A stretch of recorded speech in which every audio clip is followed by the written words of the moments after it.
Johnny presents the Philip Morris Playhouse, produced, edited, and directed by William Spear. Tonight's star, Elliott Lewis.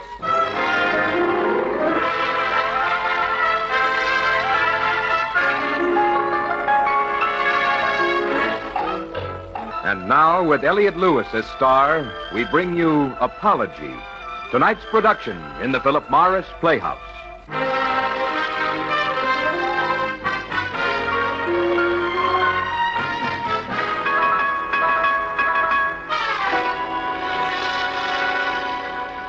He could be anywhere down there. He could be in the lobby asking the room clerk. He could even be in the elevator or walking down the hall to my room. Maybe even... Who is it? Who is it? Mr. Buzicki, it's the bellboy. Just a minute. I was lying on the bed. The clerk wants I should ask you if you're going to stay over the weekend because he wants to know because there's a Wisconsin party coming in which will take most of the rooms. Well, I haven't made up my mind yet. What could I tell a room clerk? Tell him I haven't as yet made up my mind. What can I tell him you'll tell him? Tomorrow morning. He'd like to know tonight. I'll let him know tomorrow. Check out his noon. I know. There's a sign on the closet door. Be surprised how few people ever read them signs. I read them. And good night. Good night. I'll tell him you'll tell him tomorrow.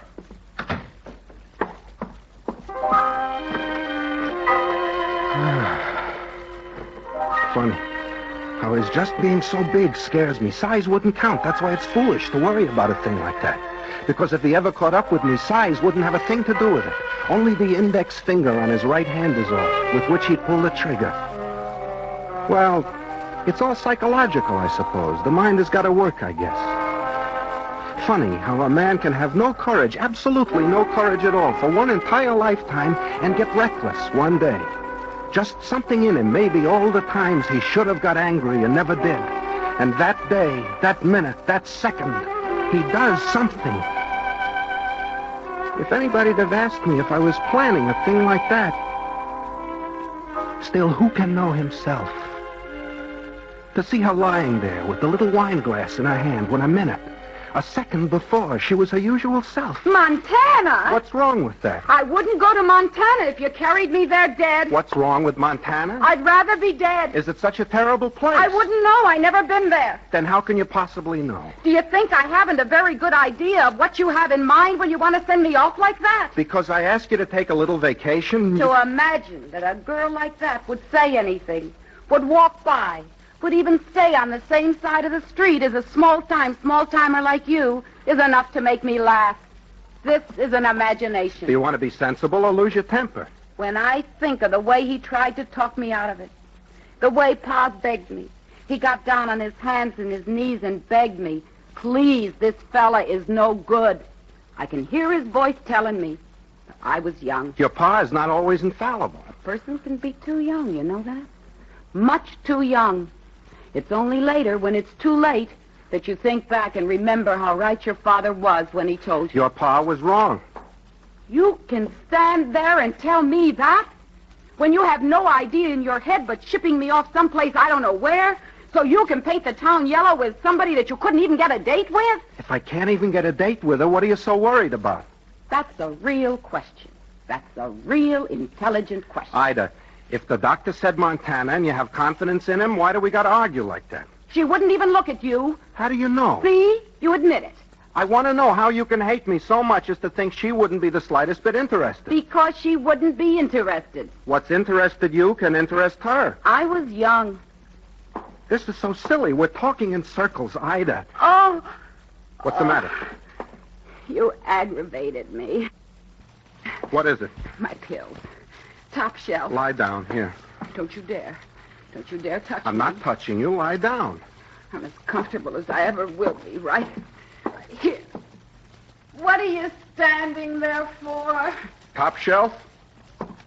Top shelf.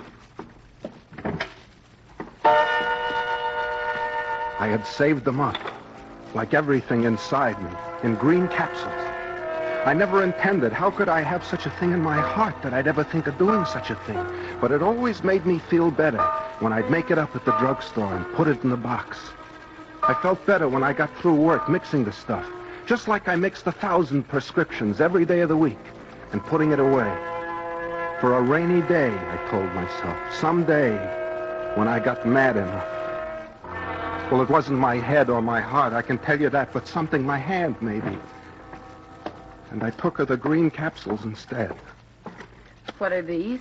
Dr. Ross was in today and asked me to change a prescription. Green? What difference does the color make? You never told me about a new medicine. Would I make up anything for you that wouldn't be good for you? If you'd send me to Montana. Now, study yourself. Really now, Ida, study yourself. Be objective a little. You've got me murdering you now. What does it taste like? Capsules don't taste. All right. Here, I'll get my hand under your pillow. Don't touch me. I'd rather die than have you touch me. All right. See, I'm not touching you. Green. I never heard of anything like it. Where's the water? You make such a fuss over a little pill. Never mind. Give me the glass.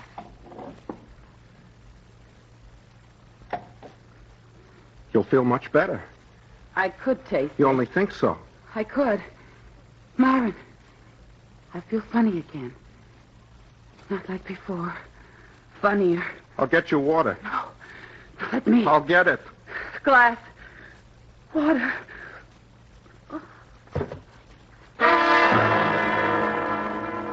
You'd think a man would feel guilty. After studying what such a chemical can do to a person's system, knowing the entire process, you'd think just a little regret, maybe, would pass through him. No. I was glad, that's all. I stood and looked down at her. I smiled. I felt evil. Humphrey Bogart. For a minute, I pretended I was him. I put my hand in my coat pocket. You know how he does, with just the thumb sticking out. No gun in there, actually. But you would swear he's got it. But be realistic. You can't hide a thing like that. First-degree murder, and poof. So I put her in bed, I washed out the little wine glass, and I packed a few things. Can you imagine passing a policeman? They're not the same anymore. Instead of looking at the brass buttons, you're looking at the gun. But more than anything, I was afraid of him. He'd get me. If any man was violent, it was certainly her father. Take, for instance, like a few weeks after Ida and me were married. Sit down. I'd rather stand, thank you. In my house, when I ask a man to sit down, I intend to have him sit down. Sit down. Much better. Sit down yourself, why don't you? I prefer to stand. To get the brass tacks. Ida tells me you quarrel. Sometimes in the best of families. Whose fault was it? Well, Pa, you know her temper. Never lost without reason. What did you do to her? Nothing. Haven't you ever fought with your wife? My differences with my wife have nothing whatever to do with your mistreating my daughter. She must have really bent your ear. Listen, you. I want you to know something. Look up at me. Now, you listen. I didn't want you to marry Ida. I told her about you. I see your kind every day. I don't know, maybe you look better behind the counter with a white uniform on talking to the doctors. But with or without the white uniform, I know you. What did she tell you about me? Never mind, I'm doing the talking. I'll see. I'm doing the talking is right. Ida isn't used to a home life of quarreling and bickering. We never did it here, and we don't intend that you should make of her a nervous wreck. I don't know why I have to explain my family problems to you in the first place. Listen to me, you. Put me down. Let go. I hold you at arm's length like the little piece of nothing you are, and I tell you, if I ever catch you treating my daughter as anything but the way a gentleman should treat her, I'll tear you in little bits. Do you think I can do it? Please. Do you think I can do it? I think you could. Much better. Just remember, the little tiny bits.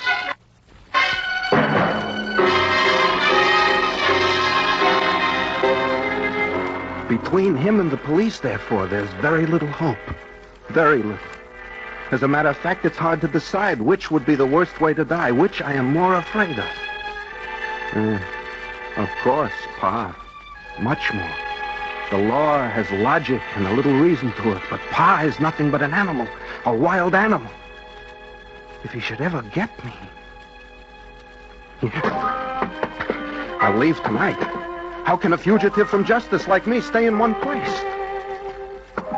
Because a man has an intolerable wife, he is a criminal. Think of the injustice. Think. If it were a war and she were the enemy, I would have a medal. Why haven't I the intestinal fortitude to run to the police and give myself up? Why? Because even with such a rotten place, cracked plaster and unsanitary, it's life. And the other? Death. Listen to the philosopher while they wait to kill me. I've got to get out of here. Nobody. Ooh, my bag. Yeah, maybe I should stay here. No, got to go. Never stay in one place too long.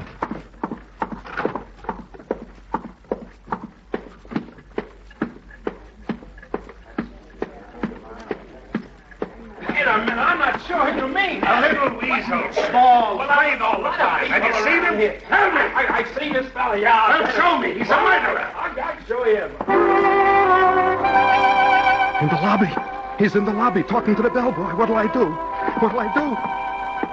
Nothing I can do. Run, you fool. Run. Where? The back stairs. Run.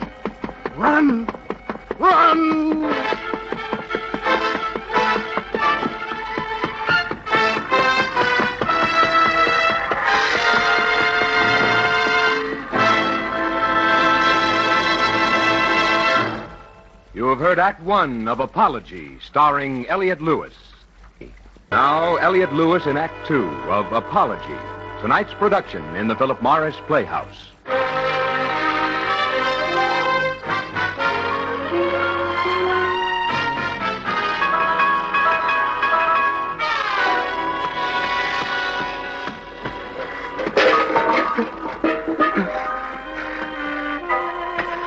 Is this why I was born?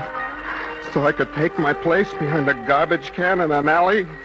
The Lord knows what diseases. I didn't have sense enough to even bring my top coat when I left the house. But Pa, I lost him all right. The city should do something about alleys. Well, do we sit here and talk to ourselves, or do we start looking for a place to go? Oh, there's a place to go. What a beautiful place. It's funny how a man frees himself from one thing and gets chained up in something else. It just wasn't meant to be that I should see her again. Do you know that there might be a chance to see her? Do you know that? Who but Ida knew I had interest in Anne? Not even Anne herself. Can you imagine being so much in love with a person and never so much as saying hello? Maybe if it were Hetty Lamar, a man isn't fit to touch the hem of her skirt, but a common, ordinary waitress. Wait a minute. Not so common, not so ordinary. I could go right to her place. Couldn't be more than a mile from here. Agreed. I followed her home so many times. A man who has the courage to kill certainly has the courage to talk to the girl he loves. How beautiful she is. And I've never been so much as 10 feet close to her. I never even smelled her perfume. A murderer should certainly have courage enough to have smelled her perfume. I'll knock. She'll open the door. I'll come in, close the door, put my back to it, my hand in my pocket, with the thumb out. That funny little look on my face. Smiling, maybe. I've killed my wife. Your life is nothing to me. The chair don't get any hotter for 2 murders than for 1. Who's to tell what a girl is liable to do when she's afraid? Who's to tell how far fear is from love? Who's to tell?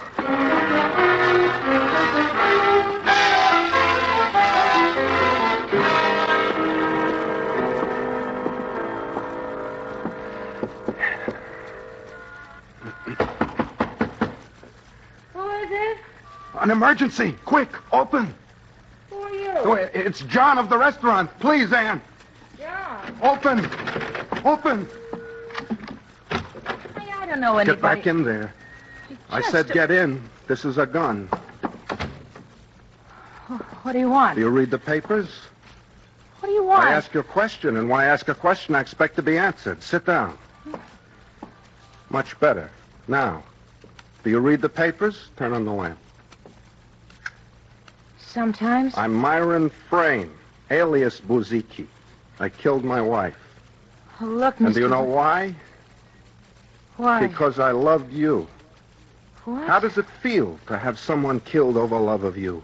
Why, I owned the drugstore next to the restaurant you work in. Look, maybe I ought to go downstairs, get us something to drink. I'll be right back. Sit down. Do you also know another reason I killed my wife? Because now that I'm a murderer, you'll talk to me. What are you going to do? Something I should have done a long time ago. Please. I'm going to kiss you. Or better, you will kiss me. Come here. Kiss you? A kiss or a bullet. Your choice. All right. I'll kiss you? Okay. Sit upright, boy. You? Too many movies is your trouble. No. Killed your wife for me. A gun. I get a joker like you once a month. Always big stories. And? Miss Palmer. I remember you now. I seen you follow me home a couple of times. But I really did kill... Yeah, now look. Look, I'm not calling the cops this time. It's just because I got a heart that's bigger than my head. You probably got some mare at home that bops you down daily. Go on. Get out of here. Go on. If I ever see you again, I'll personally beat your brains in. Judging by your size, it wouldn't be too hard to do.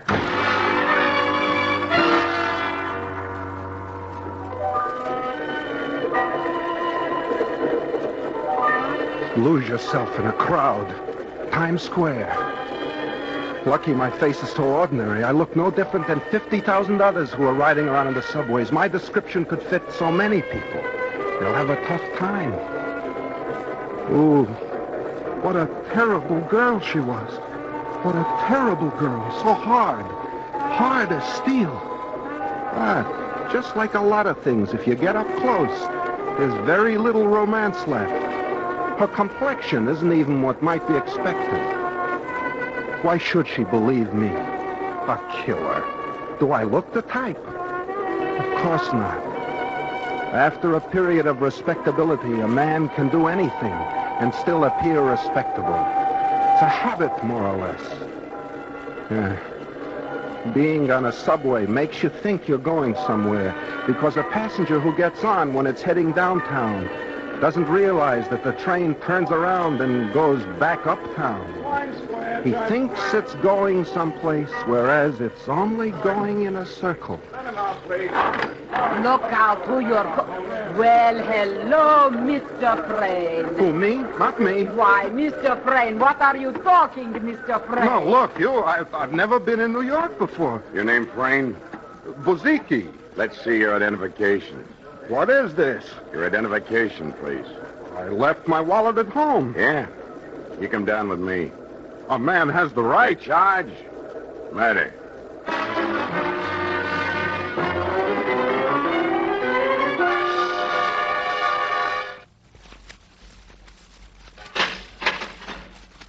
Your lawyer's here. What? Mr. Lauritsen. Good to see you, Lauritsen. Myron. 10 minutes. Yeah.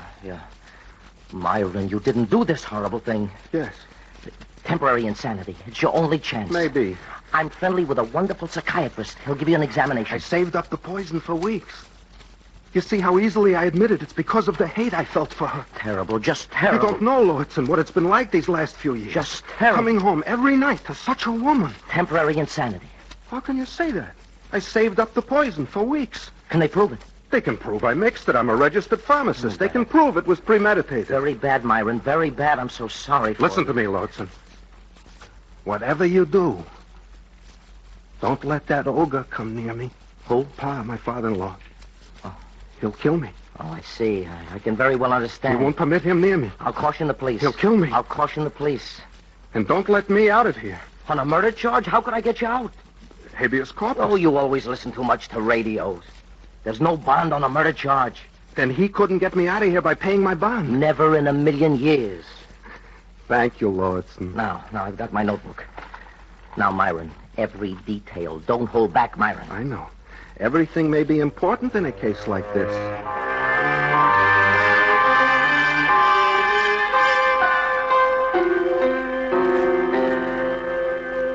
A afraid? I was afraid since I was 1 year old. Maybe even before. But not now. Not anymore. Being afraid was the only protection I ever had. But now it's not up to me. Now somebody in authority will decide when I'm going to die in the duly appointed place. Your lawyer again, Frame. What? Mr. Lawson, what? Myron, your father-in-law, a wonderful man. What did he do? A genius of a man. How he did it, I still don't know. Did what? The police examined everything, Myron. None of your fingerprints were on the box, none on the glass. How could it be? I mixed the stuff. It's used for some disease, isn't it? The poison? In small quantity. He has it. The disease. He said you mixed it for him. Oh, but what about Ida? How? It said poison, the label, she took it. He said she was despondent. Your father-in-law... Oh, no, but don't they see? Don't they see? He went up there. He was the one that found her. Before he left, he made it look like it was suicide. So in case the police picked me up, I'd be released and he could get at me. Don't you see? Regardless, he did it, and you're a fool if you open your mouth. But with modern crime detection... Listen, Myron, if you open your mouth, I'll refuse to take your case. He'll kill me. You crazy fool, you're free. Just shut up. It'll be 10 times worse with him. Go then. Get away from him. Leave the country. Do something. At least the law isn't after you. I won't have a chance. Remember what Lowitson said. Just shut up.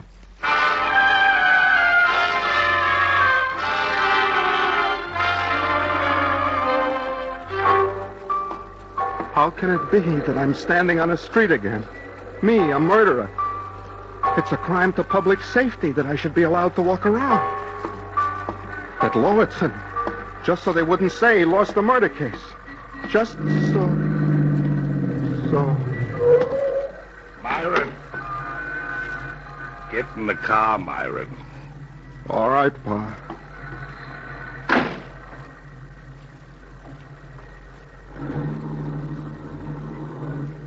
I'm very proud of myself.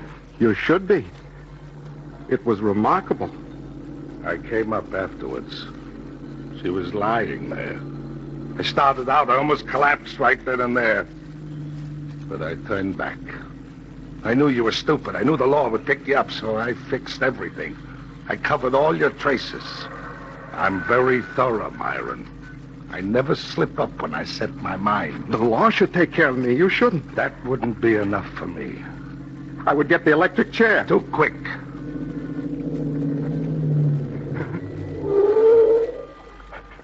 Please, please, I can tend to everything sitting right here in the car. please, have a little mercy. Yell for it. Mercy! Mercy! I'm very thorough, Myron. Very thorough indeed.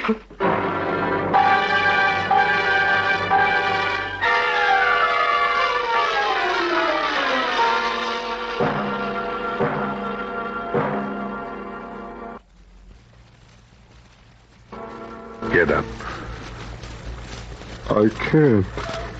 Tell me now, Myron. What did she mean to me? Myron. What did she mean to me, Myron? She meant everything. To who? Shoot me. Shoot me. What else, Myron? She was the joy. The joy?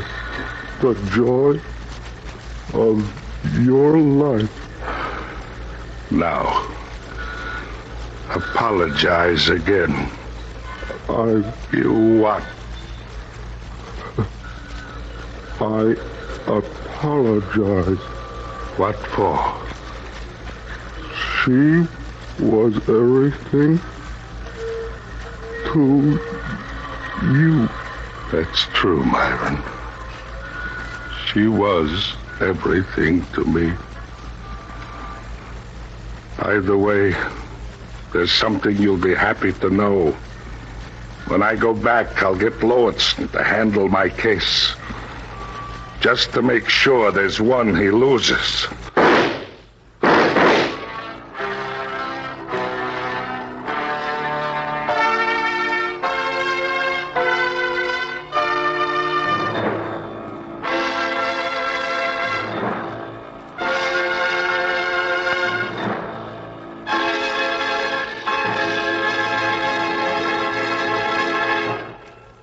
Tonight, the Philip Morris Playhouse presented Apology, produced, edited, and directed by William Spear. Our star, Elliot Lewis, will be back in a moment for a curtain call. This is Elliot Lewis. I sincerely believe that the Philip Morris Playhouse made a wonderful contribution to the literature of the best radio plays by producing tonight's show by David Ellis. And I was honored in being invited to appear in it. May I thank Philip Morris for the opportunity, and may I thank my friends and colleagues who appeared with me. Music on the Philip Morris Playhouse is under the direction of Lud Gluskin. All names and characters used on this program are fictitious. Any similarity to persons living or dead is purely coincidental. This is Art Ballinger saying good night. This is CBS, the Columbia Broadcasting System.